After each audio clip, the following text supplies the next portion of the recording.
Welcome to the Sober and Happy podcast, where we talk about all things recovery related, how to navigate the challenges that we'll face along the way on our journey towards our best lives, and how we could go from living a life of simply just being sober to a life where we're both sober and happy. A couple of weeks ago, I posted the following question on my social media accounts. What signs might indicate a relapse is near? I got hundreds of responses, and after going through each one, I compiled a list of the top 7 relapse warning signs according to you guys. Recognizing them is the first step, but what should we do once we recognize them, and how can we be proactive in not slipping back into them again? Well, that's what we're going to be talking about today, so buckle up. This is going to be a great episode.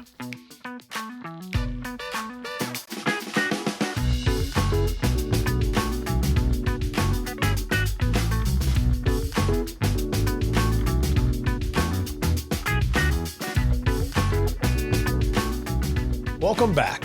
Relapses often seem to come out of the middle of nowhere. However, there are usually warning signs that lead up to them, and if we learn to recognize them, we can begin to make changes before they happen. Now, I'm going to be skimming over these topics and focusing on the signs to recognize them and how to understand them better. To thoroughly go through solutions to combat them, this episode would be a couple of hours long. Don't worry though, I'm not going to leave you hanging. If you look in the show notes of this episode, I'm going to list several episodes that will help you break free from the cycle of many of these relapse warning signs.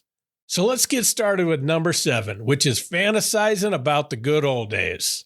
Many of us have this tendency to romanticize the past. We may begin to look back and think that life was better, easier, or more fun back then. So why do we tend to fantasize about the good old days? Well, there are several reasons. For one, nostalgia has a way of distorting our memories. The further we get away from the pain of being in the middle of addiction, we may start to forget the struggles, pain, and chaos that it caused, and instead start to focus on the brief moments of pleasure that it provided while failing to recognize the consequences that came with it. We are in dangerous territory once we start to do this. First, when we are living in the past, we're not able to fully embrace the present and no longer can see a brighter future. We're living in a fantasy at this point, which will only lead to disappointment, frustration, and ultimately, relapse. When we catch ourselves doing this, we must bring ourselves back to the present and deal with whatever we're trying to avoid. Then we must shift our focus back to envisioning and working towards a brighter future. Next is number 6, which is becoming complacent and no longer working on personal growth. When things seem to be going well, it is really easy to set the cruise control and begin to coast through our recovery. We permit ourselves to take a day off. Then a day turns into a week, which turns into a month, and then the next thing we know, things are no longer going well, and we often tell ourselves, I don't know how this happened. Complacency could sneak up on us. It's that feeling of being good enough or thinking that we've overcome our addiction so completely that we no longer need to put in as much effort. The danger of complacency lies in its ability to erase the progress that we've made. If you go to the gym consistently for months, you're going to get stronger. But if you take a month off, you're not going to be able to jump right back into the same exercise routine you were doing just a month ago. It's the same in recovery. You don't know when the randomness of life is going to smack you in the head with an event that you need to be your strongest to face. Complacency could lead to a false sense of security, making us vulnerable to relapse. Next up is number 5, which is still obsessing about alcohol or drugs. We are all going to face this at some point. Quitting the substance only solves the physical part of the addiction. But the biggest battle is often our mental and emotional attachment to our vices. Our brains are wired to seek out familiar patterns, and for many of us, addiction has been the only familiar thing we have known for a long time. Our whole lives revolved around it. When we were happy, we drank to celebrate. When we were bored, we drank.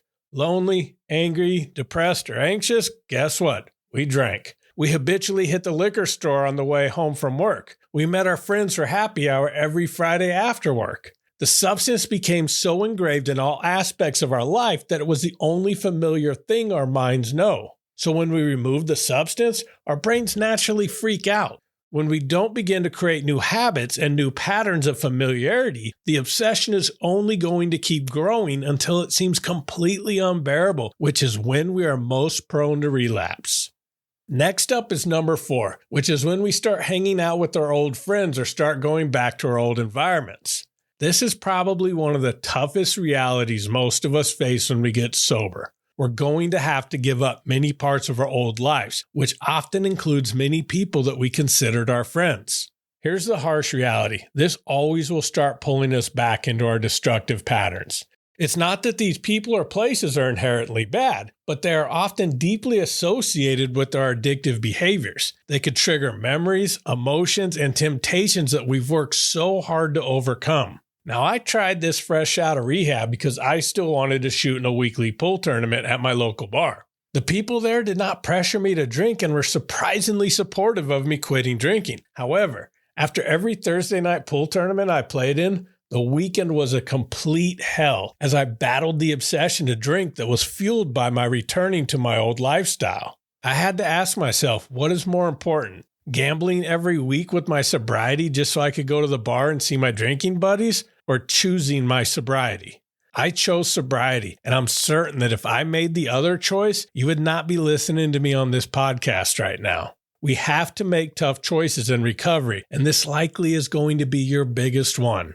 Number 3 on this list is one that I honestly am most prone to this day, and that is isolation. Isolation can be very common among people in recovery and can start for many reasons. One might be from what we just talked about in the last point. Often we have to give up a large part of our life and find ourselves without the people, places, and things that we used to do, and just end up sitting at home instead of seeking out new experiences and making new friends.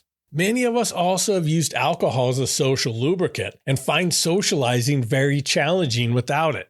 But often it starts innocently enough as a way to cope with stress, shame, or other negative emotions. However, over time, isolation can become a vicious cycle that can become very dangerous.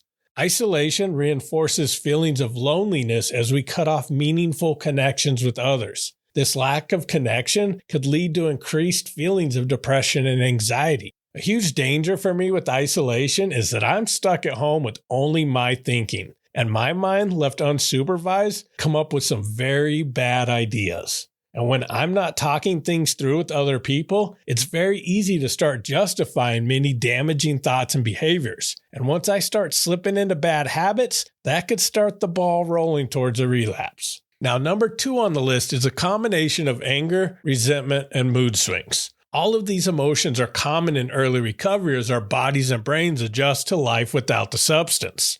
However, when they persist or return after a long period of being dormant, that is a major red flag.